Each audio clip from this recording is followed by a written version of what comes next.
So why we wanted to go, especially after the last group, is because our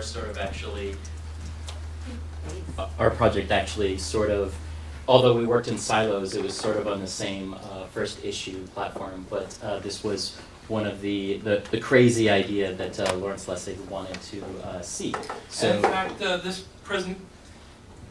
this presentation is called An Insane Plan Which May Have Disastrous Consequences, which is so crazy it just might save our democracy. The First Issue Fund. And first, you have to understand the problem, and the problem is power. It always comes down to power in politics. And the fundamental problem is that power over the legislative branch is designed to be held by the voters, but it's not. Most effort on restoring that power are designed to inform, educate, empower, and mobilize the voters. So since the problem is votes not being powerful enough, can you really only solve this problem through voting alone? And we're blocked. We're blocked on all sides, on all fronts, by big money. There's no way out. But is there a way through? If big money can buy the legislation that big money wants, and only big money has enough power to get the legislation they want, then if we want legislation that empowers voters, we're going to have to buy it. This is the First Issue Fund idea. 8 billionaires, each putting up $125 million on the biggest bet of their entrepreneurial lives. They're betting that American democracy can be saved. Now, obviously, the groundwork is going to have to be done through the First Issue movement, which is one of the reasons why we went after the First Issue team. Social media is going to help us get the word out. People are going to give their testimonials via video. They're going to share via Facebook. And there's going to be a groundswell to build this movement. But then there's a plan. You get 8 billionaires, each billionaire with a passion issue or a most important issue. It could be engineering, science, education. But these issues are blocked at some form and at some point or another by systemic corruption. These billionaires could spend that money directly on their causes, but instead we're going to ask them to put their money to solve the first issue, because they realize that they can do more good for those issues if they solve the first issue first. Now here's the bet. If Congress can be persuaded to pass comprehensive reform, then the money, which was held in escrow, goes to those charities and those educational reforms and all those different projects which the 8 billionaires really feel passionate about. But if they block reform, well, it passes through to support candidates who will pass comprehensive reform and defeat the candidates who opposed it. Essentially, the billionaires are betting on whether politicians will act in the best interest of the people. And if it works, they're going to get a world in which their $125 million investment is going to be much more effectively spent than in the world we now have. There's a couple of reasons why they're going to do it, but I don't think it's impossible at all to get 8 people to put up $125 million. This is what the chart will look like. It's a little out of focus, but we're just going to go through here. You have the billionaires here. You have the First Issue Fund, which is held in escrow. If the legislation succeeds, these 5 chosen nonpartisan chairmen administrate the Democracy Thrives Fund and brings it to these 8 chosen charity endowments. However, if the legislation fails, it goes into the Democracy Avenged Fund. And any politician who works against legislation won't see a dime of it. And the politicians who do support legislation will see a dime. There are also 5 different nonpartisan chairmen in charge of that fund. So it's not going to be about Republicans or Democrats or whatever. It's going to be pro-reform or anti-reform, period. So you already have this carrot and stick model. So you vote for the legislation, you break the cycle of dialing for dollars, you have a happier time, and you get to highlight the support of all these great causes that these billionaires are putting up a lot of money for.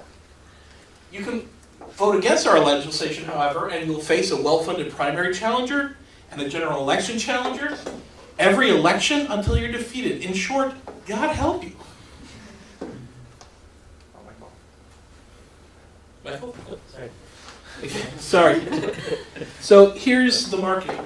whether or not this plan actually succeeds, it's audacious. And this attempt to buy legislation, even though it's legislation that would prevent people to buy legislation, it clearly illustrates the problem we have. If it takes money to pass legislation, then let's publicly and overtly show the corruption by engaging in it. That's the insane part of the plan.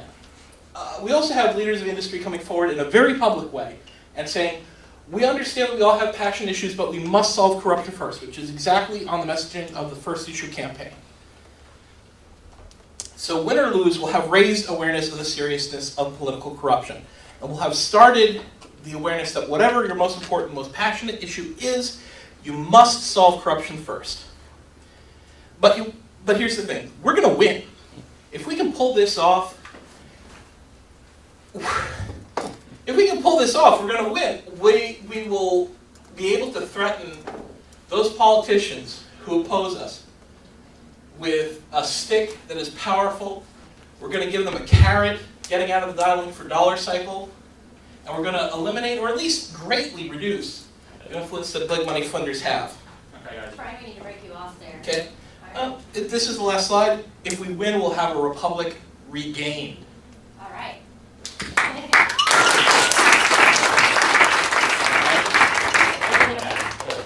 Open up the floor for quick questions, quickly.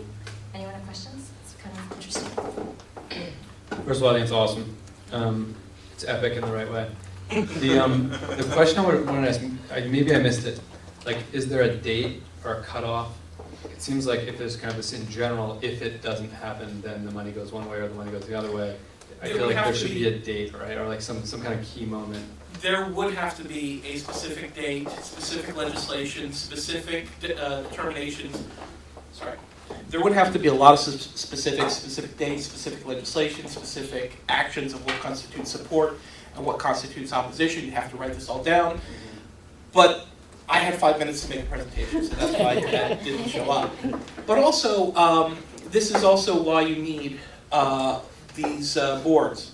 If we go back to this slide, that's why you also need these 5 chosen nonpartisan administrators to make those determinations. It's not a bet if the billionaires are making the decisions for their own money. So that's why you need an escrow fund. That's why you need those chosen people in that position. All right, you have a question? Okay, so this is absolutely brilliant.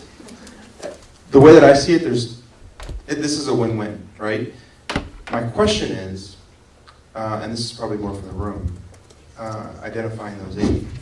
So identifying those 8, because I don't think it's out of the realm of possibility to, once we identify those 8, to get those 8 together to do this. I think that's the one hurdle here, but which may be a little bit of a hurdle, but I think it's an absolutely, I mean, it's game theory 101, maybe even a little bit as a prisoner's dilemma, but it's, in one respect, but it's this is the insane idea that, I think Lessig has talked about, which, as probably most of you know, he's been working on the super PAC to end all super PACs. This is a spin on it that I think is easier and is even more insane, but is a win-win all around. So great job. And if we could brainstorm who those 8 might be, that'd be great. Great. All right, Jeff, real quick. Quick. To make the answer quick, it'll have to be more yes or no than anything else. But is there an action plan, like other than like identifying people? Like, does what needs to happen in order to actually get from here to there? Well, I think we initially were thinking that there's 2 possible ways. One we were thinking that the Facebook kind of social media might help give some ammunition to Lawrence Lessig to get meetings with some of the people like an Al Gore or something who might have the Rolodex of these 8 billionaires. So we could either go that route and kind of start with the social media side first, the website, building a little movement around that, or we just go straight to Lawrence Lessig and try to get him into some meetings with these people. Because I think we have a well-crafted, short little pitch. You get 10 minutes with these people and get them psyched on the idea, and they want to hear more. So I think there's 2 routes, and obviously it's really dependent on Lawrence Lessig at this point. And trust me, somebody else other than me can make this pitch in a much shorter time. Great, thank you, gentlemen. All right. Let's keep questions and can we mingle after? Or do you have something you need to cover now? You- All right, my special request. We should not cut this off. Okay, so a little bit of pessimism and maybe a little bit of a dig at Congress. Wait, now take the mic back. So the thing with game theory is that it depends on rational actors, right? The question is, do we really trust that Congress is enough of a rational actor to win at game theory? I believe that we can trust Congress to be self-interested and ultimately selfish in a rational way. Self-preservation is a very strong thing. However, even if they are not, we've still raised a lot of awareness for our cause. We've still set up the fund, and we've still managed to make progress on this issue. So we don't necessarily have to win, although I think we will, in order to have made progress towards the eventual win. All right, great. Thank you, gentlemen. Please do not drop the mic.